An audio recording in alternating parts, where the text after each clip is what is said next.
best friend. Niyo bangambe driver era nategedde nti mwami wange mubakubye kubanga yabadde ku shift era neggulu yadaze nandaba nangamba mukwano nkyakola. Ssentebe Ssebuuma asabye gavumenti ekole okunoonyereza ku batemula bannayuganda mu ngeri ey'ekyonoonere bavunaanibwe. Gavumenti eteekemu obuvunaanyizibwa okunoonyereza abo abamu abatta abantu. Mulyo wa John Bosco yakusakidde eggulire lino ku Lwabukedde TV.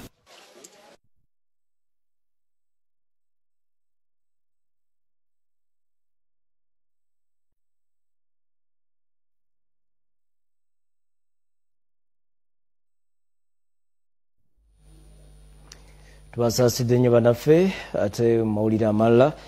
Enteekateeka z'okuzoona ku lw'abajulizi olunaku olw'enkya zo ziwedde ng'emikolo gyakolebwa mu ngeri ya saayansi. Namugongo ekiggwa kiyoteddwa nga ne kwaya egenda okulemberamu okuva e Masaka etuuse ewawula maloboozi.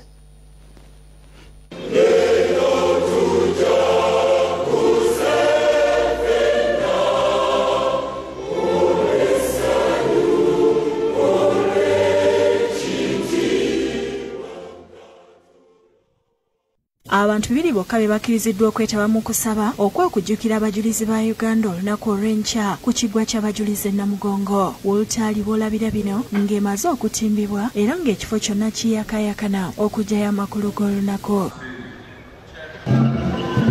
Reverend Father Vincent Lubega Bwanamukolo w'ekiggwa ategeezezza nti abagenda okwetaba mu kusaba kw'abajulizi enkya bataddewo bye balina okugoberera okutangira okusaasaanya obulwadde bwa COVID-19. Ebya COVID tujagezaako okulaba nga tulina sanitizer, buli ayingira nga alina mask era tukole ne social distance. Awo nsuubira nti bonna abanajja bajja kuddayo mirembe. Agamba okusaba kuno kwakwetabwamu abantu 2 bokka okwawukana n'omwaka gwa 2019 lwe baafuna abalamazi abasoma mu bukadde 3. Abantu batonotono abazze okulaba nti bateekateeka omukolo ogwo.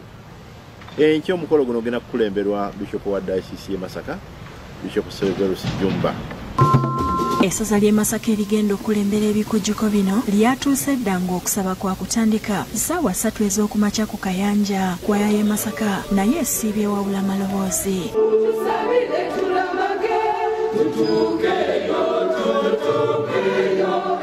Father Lubega agumiza ku by'okwerinda n'akubiriza abo abataaweereddwa mukisa kutuuka Namugongo ebigenda maaso babigoberere nga basinziira ku mikutu gya VisionGroup gyonna. No akatemezeddwako mu ngeri y'enjawulo olukiiko olw'e Masaka olutesiteesi badde nkusaba osigale ewaka. Enteekateeka y'enkya nnungi nnyo kubanga okusoma kwonna kujja kuteekebwa ku TV ne ku radio. Abakulembeze mu munisipaali y'Ekiro okuli Shamimu Nalwanga ne Bob Buwembo boogedde engeri obulwadde bwa COVID-19 gye bubakosezza kuba babadde bakuŋŋaanya emisolo mingi mu kifo kino. Kira municipality efiiriddwa ssente nnyingi ddala kuba hotels ezirinaanye ekifo kino tubadde nga tuzijjamu local hotel tax. Naye kati mu kaseera kano tebakyasobola kubanga bakola ki bafuna basobola okusolooza abalambuzi ababazze. Bizinesi ezisinga zikoseddwa, abantu bangi babadde bakola bizinesi ez'enjawulo, abatunda ebyokunywa ebyokulya babadde bafuna ssente eziwerako naddala babadde bakolera mu bitundu by'e Namugongo kyali wajjadde. Ronald Muwaya kitunzi wa MTN ategeezezza nti beetegefu okutuusa ku bannayuganda ebigenda maaso nga bakolaganira wamu n'emikutu gya VisionGroup gyonna. Tugenda batuusaako nga MTN ne Bukedde TV buli kimu ekinaabeera wano. Jjukira nti MTN tuzze tuddiza ku bakasitoma abaffe. Agamba MTN yatadde mu nteekateeka eno obukadde 20 okukwasizaako essaza ly'e Masaka. Ate ng'era MTN ate era yavuddeyo kino ekikola buli mwaka okubanga kwatagana ne ab'e Namugongo okulaba nga ebayamba era nga MTN yawaddeyo miliyoni 2 mu Masaka Diocese egenda okukwasaganya omukolo gw'enkya wano e Namugongo. Dambatadeo yakusakidde eggulire lino ku Lwabukedde TV.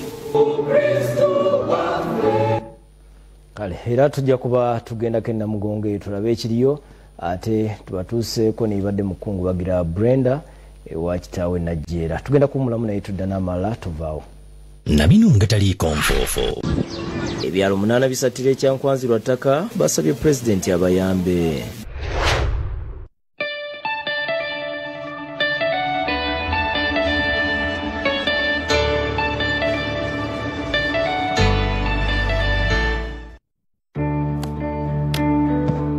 Today tastes like a new tradition, like an old favorite.